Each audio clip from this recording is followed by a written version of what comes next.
I think one of the trends that we're seeing across the country is that college students do not know how to disagree with each other without demonizing the person with whom they disagree.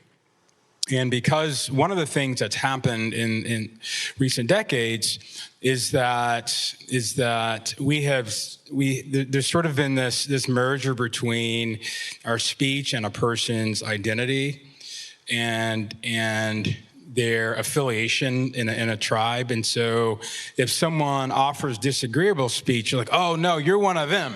That's right.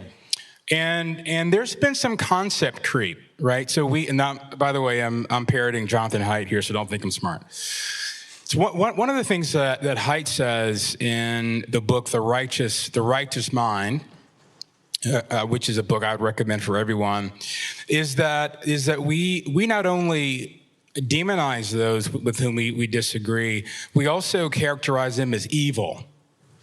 And if the person with whom we disagree with is evil, well, evil has to be removed because it's no longer safe.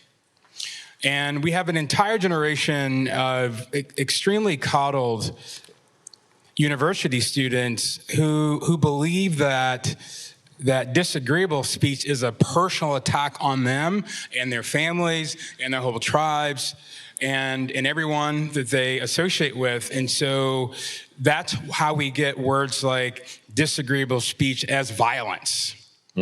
And what happens? Well, if disagreeable speech is violence, we have to protect people from violence. So we have to remove the disagreeable speech. Quick story, and then I'll end with this.